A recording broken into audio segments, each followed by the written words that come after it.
গল্পের শুরু হয় জো নামের এক ব্যক্তির থেকে। সে যখন একদিন চোখ খুলছিল তখন সে দেখে জেলের মতন একটি ঘরে সে বন্দি আছে। সে কিছুই জানতো না যে এখানে সে কিভাবে এলো। সেখানে ছিল একটি লোহার দরজা, চারিদিকে লম্বা লম্বা দেওয়াল, আর মাঝখানে ছিল একটি চাকা যেটি ছিল একটি পাথরের। সে পাগলের মতন ছটফট করে এবং সাহায্যের জন্য ডাকতে থাকে। কাউকে না পেয়ে এই ফাঁকা থেকে এক ব্যক্তির আওয়াজ আসে। সে সেখানে যায়, মানে সেই ফাঁকাটা থেকে যে কথা বলছিল সে নিজের নাম নিক বলে পরিচয় দেয়। সেই নিক নামের ব্যক্তিটি জোকে শান্ত হতে বলে আর বলে কালকের দিন অনেকটা কঠিন হবে। জো কিছু না ভেবেই এদিক ওদিকে ছুটোছুটি করে। তারপর দেখা যায় কেউ একজন ফাঁকা দিয়ে খাওয়ার নিচে ফেলে দেয়। জো তারকে চিল্লাতে থাকে এবং বলে সে কোথায় আছে বলার জন্য, কিন্তু সেই ব্যক্তি কিছু বলে না আর জোকে হাতে চাপা দেয়। ফলে জোয়ের হাতে অনেক আঘাত পায়। তারপর নিজের গলার টাইটা দিয়ে নিজের হাতটা বেঁধে দেয় যেখানে সে আঘাত পেয়েছিল। তারপরে কিছু খায় এবং একটা সাউন্ড আসে এআই এর। তখন কম্পিউটারের এআই সিস্টেমটি জোকে বলে অ্যাডভান্স কেরিয়ারে তোমাকে স্বাগত জানাই। জো কিছুই বুঝতে পারে না, ফলে নিকের কাছে গিয়ে জিজ্ঞেস করে, নিক, আমরা কোথায় আছি আর আমার সাথে এটা কি হচ্ছে? তখন নিক বলে কোম্পানিতে যারা ভালো কাজ করে না, কম খাটনি করে এবং পরিশ্রম করতে চায় না, তাদের এই জেলের মধ্যে আটকে রাখা হয়। তারপর জো সেখানে একটি কঙ্কালের মাথা পায়। কঙ্কালের মাথা পেয়ে সে ভয় পেয়ে নিকের কাছে জিজ্ঞেস করে এখানে একটা কঙ্কালের মাথা আছে। তখন নিক বলে এখানে কাজ করতে করতে অনেকেরই মৃত্যু হয়েছে। এদিকে জো বুঝতে পারে না কোম্পানি কেন তার সঙ্গে এই রকম করছে। তখন নিক বলে কোম্পানিতে জয়েন হওয়ার আগে সবাই একটি এগ্রিমেন্ট সাইন করেছিল, কিন্তু কেউ এটা মনোযোগ দিয়ে পড়েনি। এই আজকে যেই সাজাটা তুমি ভোগ করছো সেটিও এর মধ্যে পড়ে। তখনই কম্পিউটারের এআই সিস্টেমটি এসে জোকে বলে এখানে বাঁচতে গেলে তোমাকে রোজ 50 বার করে এই চরকিটি ঘোরাতে হবে। একবার ঘোরালে পাবে 1 পয়েন্ট, মানে 50 বার ঘোরাতে হবে। না হলে যে সব থেকে কম ঘোরাবে তাকে এখানে শাস্তি দেওয়া হবে। এদিকে জো হাত জোর করে অনুরোধ করে তাকে ছেড়ে দেওয়ার জন্য, কিন্তু তাতে কোনো লাভ হয় না। সেখানে এআই সিস্টেমটি চলে যায়। এদিক থেকে নিক চিল্লাই বলে যে তুমি যেটা করছো তাতে কোনো লাভ হবে না, যেটা টাস্ক দিয়েছে সেটাই তোমাকে করতে হবে। ফলে জো আর কোনো রাস্তা না খুঁজে পেয়ে জো সেই কাজে লেগে পড়ে। প্রথম দিন দেখা গিয়েছে জো 50-এর পরিবর্তে 100 বার গড়িয়েছে। তারপর জো কাজ করে ঘুমিয়ে পড়ে। পরের দিন সকালে সে নিককে বলে যে আগের দিন সে 100 বার টাস্ক করেছে। নিক তখন বলে তুমি যত কাজ করবে কোম্পানি তোমাকে তত পরিশ্রম করাবে, তোমার টাস্ক লেভেল তত বাড়াবে, তুমি অত করো না। কিন্তু জো মনে করে সে যত বেশি স্কোর করবে আর চরকিটি ঘোরাবে সে হয়তো তাড়াতাড়ি নিজের বউয়ের কাছে চলে যাবে, যে ছিল প্রেগনেন্ট। সে কাজ করতে করতে তার ওয়াইফ কেটের কথা মনে পড়ে। জোয়ের সেই দিনের কথা মনে পড়ছে যেদিন কেট মানে তার স্ত্রী বলেছিল যে তুমি অফিস থেকে তাড়াতাড়ি বাড়ি আসবে, আমরা ডক্টরের কাছে যাব আমাদের বেবির চেক আপ করাতে। কিন্তু জো ছিল কর্মপ্রেমী মানুষ, তাই জো নিজের পরিবারের থেকে কাজকে বেশি ভালোবাসতো। আর সেই দিনের কথা মনে পড়েই জো পস্তাচ্ছিল এবং মনে মনে নিজেকে গালি দিচ্ছিল। তারপর দেখা যায় একটি গার্ড আসে লোহার দরজার বাইরে জোয়ের জামা কাপড় খুলতে বলে। জো ভাবছিল তাকে সে মেরে ফেলবে, এই জন্য সে যেতে যাচ্ছিল না। কিন্তু সে সেখানে গিয়ে দেখে তাকে শুধু স্নান করার জন্য ডাকা হয়েছিল। পরের দিন ঘুম থেকে উঠেই জো কঠিন পরিশ্রম করতে থাকে রোদের মধ্যে এবং সে জল খেতে থাকে শুধু।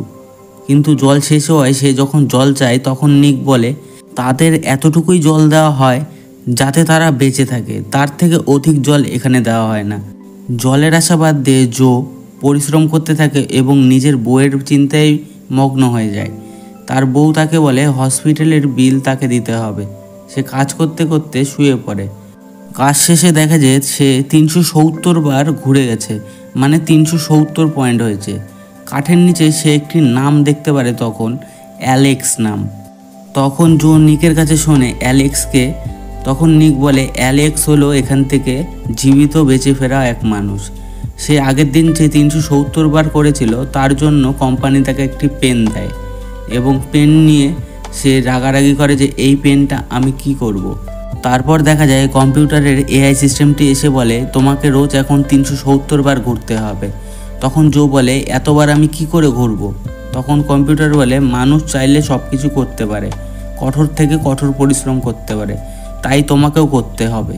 জো আর কোনো রাস্তা খুঁজে না পেয়ে সে আবারও কাজ করতে শুরু করে দেয়। সে এই কাজ করতে করতে করতে করতে এতটাই ক্লান্ত হয়ে যায় যে সে পড়ে যায়। তখন কম্পিউটারের এআই সিস্টেমটি সেখানে এসে জোকে বলে তুমি যদি ঠিক করে কাজ না করো তাহলে তোমার স্ত্রীকেও এখানে আনা হবে আর তাকে দিয়েও এইরকম কাজ করানো হবে। তখন জো ভয় পেয়ে সে বলে আজকে আমি যতটুকু টাস্ক করতে পারিনি কালকে আমি করে দেব, তোমাকে আমি প্রমিস করছি। তারপর জো আবার নিজের কাজে লেগে যায়। জো এতটাই ক্লান্ত হয়ে গিয়েছিল যে তার নিজের প্রতিবিম্বই সে সামনে দেখতে পাচ্ছিল, আর সে দেখতে পাচ্ছিল নিজের প্রতিবিম্ব তাকে আটকানোর চেষ্টা করছে। জো কিছু না চিন্তা করেই 10টা বাজার আগে নিজের টাস্ক কমপ্লিট করে ফেলে। তারপর কম্পিউটারের এআই সিস্টেমটি সেখানে চলে আসে, এসে তার স্ত্রী ও তার বাচ্চাকে দেখানো হয়। সেটা দেখে জো অনেক ইমোশনাল হয়ে যায়। ইমোশনাল হয়ে জো নিকের কাছে গিয়ে শোনে এখান থেকে যে অ্যালেক্স বেরিয়ে গিয়েছিল সে কি করে বেরিয়ে গিয়েছিল। প্রথমে নিক বলতে চায় না, কিন্তু যখন জোয়ের স্ত্রী ও বাচ্চাকে দেখলো তখন নিক বলতে রাজি হয় এবং সে বলে পাঁচিলের ওই পার যেখানে সিসিটিভির ফুটেজ দেখা যায় না সেখানে একটা জায়গা আছে, সেটা যদি তুমি খুঁড়তে পারো তাহলে সেখান থেকে বেরিয়ে যেতে পারবে। সেই অনুযায়ী জো প্রত্যেক দিন কাজের শেষে অল্প অল্প করে সেই জায়গাগুলি খুঁড়তে শুরু করে। ঘুরতে ঘুরতে একটা সময় জো গোটা খাল একটা করে নেয়। সে যখন ওখান থেকে বেরোতে যাচ্ছিল তখনই একটি গার্ড এসে তাকে অ্যাটাক করে, তার মাথায় সে কিছুতে মারে। আবারও দেখা যায় জো ভিতরে চলে এসেছে, আবার সেই প্রাচীরটি একেবারে বন্ধ হয়ে গেছে আগের মতন। তখন দৌড়ে সে নিকের কাছে যায়, গিয়ে দেখে নিক ব্যথার জন্য চেল্লাচ্ছিল। সে তখন নিকের কাছে শোনে যে কি হয়েছে তোমার। নিক বলে তোমাকে যে আমি সাহায্য করেছিলাম তাই আমার পা কেটে দিয়েছে। নিক আরও বলে যে এই কোম্পানির এই জেলের ডিজাইনটি আমি করেছিলাম। জোয়ের মাথায় তখন একটি চিন্তা আসে, আচ্ছা যদি আমরা কেউ স্কোর যদি না করি, মানে আমরা এখানে যারা বন্দি আছি সবাই যদি 0 স্কোর করি তাহলে তো কোম্পানি কাউকেই শাস্তি দিতে পারবে না, আর এআইও ডিটেক্ট করতে পারবে না কে বেশি করেছে কে কম করেছে। সে জো সবাইকে, আশেপাশে সবাই যারা ছিল পাঁচিলের ওই পার সবাইকে রাজি করে, আর সেদিন কেউই কাজ করে না। তখন কম্পিউটার অ্যাক্টিভেট হয়ে বলে যারা যারা 0 করবে তাদের সবাইকে মরতে হবে, তোমরা যদি বাঁচতে চাও তাহলে তোমাদের কাজ করতে হবে।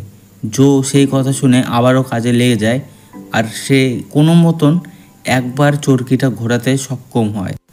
সেই রাতে নিক জোকে সত্যি কথা বলে যে আমি নিক না, আমি অ্যালেক্স, আমিও তোমার মতন ওখানে গর্ত করে বেরোতে গিয়েছিলাম, কিন্তু আমি সফল হইনি, তাই আমাকে অন্য জেলের মধ্যে ঢুকিয়ে দিয়েছে। আমি তোমাকে সেই আইডিয়াটা দিয়েছি কারণ আমি যেহেতু বেরোতে পারিনি, হয়তো তুমি বেরিয়ে যেতে পারবে, ওই জন্যই তোমাকে আইডিয়াটা দিয়েছি। তারপর দেখা যায় যে নিককে তারা মেরে ফেলছিল আর নিক খুব চিৎকার করছিল। সকালবেলা এআই অ্যাক্টিভেট হয়ে দেখায় যে জোয়ের স্ত্রী ও তার বাচ্চা চলে ফিরে বেড়াচ্ছে এবং তারা হাঁটছে। জো সেটা দেখে ভাবে সে কত বছর ধরে সেখানে আছে সেটা বুঝতে পারে। জো রেগে গিয়ে কোম্পানিকে নানা বাজে ভাষায় গালাগাল দেয়।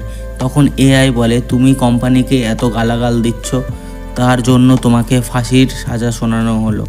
তখন দেখা যায় তাকে মারার জন্য কতগুলো লোক এসেছে এবং তাকে মরার ইঞ্জেকশন দেবে। তখনই জো সেই গার্ডের উপর অ্যাটাক করে গার্ডকে মারতে থাকে। তখন এআই সিস্টেমটি অ্যাক্টিভেট হয়ে যায়। আবারও জোকে বলে যে গার্ড নিজের দায়িত্ব পালন করতে যেহেতু সক্ষম হয়নি, তাই তুমি লেভেল আপ করে গার্ডের জায়গাটা নিতে পারবে, কিন্তু তোমাকে গার্ডকে মেরে ফেলতে হবে। হঠাৎ করে জোয়ের চোখ খোলে এবং সে দেখে সে তো অফিসেই আছে। তখন এইচআর এসে জোকে বলে এটা শুধুমাত্র একটি পরীক্ষা ছিল যেটি তোমার মস্তিষ্কের সাথে করা হয়েছে। তোমার মনে হচ্ছে তুমি অনেক দিন কাটিয়েছো, কিন্তু মাত্র তুমি 1 ঘন্টা সময় কাটিয়েছো। তুমি যেখানে ছিলে 1 ঘন্টা আগে, তুমি 1 ঘন্টা পরে সেখানেই আছো। মানে জোয়ের বাচ্চা এখনও জন্মই নেয়নি এই পৃথিবীতে। সে অফিসে এসেছিল 1 ঘন্টা আগে, 1 ঘন্টা কাটিয়েছে মাত্র। তখন সেই HR জোয়ের যে পারফরমেন্স, সেই পারফরমেন্স দেখে বোঝে যে জোয়ের আজ পর্যন্ত প্রমোশন হয়নি একটা কারণেই, কারণ জোকে কোনো প্রেশার দেওয়া হতো না, প্রেশারের কাজ দেওয়া হতো না। তাই HR ভাবে তার প্রমোশন করিয়ে তাকে আরও কাজের প্রেশার দিতে। সে জানে যে জো তাতে সক্ষম হবে, তাই জোয়ের এখানে প্রমোশন করানো হয় এবং তাতে আরও ভালো করে সেই মেশিনটিকে ডেভেলপের দায়িত্ব দেওয়া হয়। এই ছিল আজকের কাহিনী। তোমাদের কেমন লাগলো জানিও, আর চ্যানেলে নতুন হলে লাইক, কমেন্ট, শেয়ার ও সাবস্ক্রাইব করে দিও। Thank you.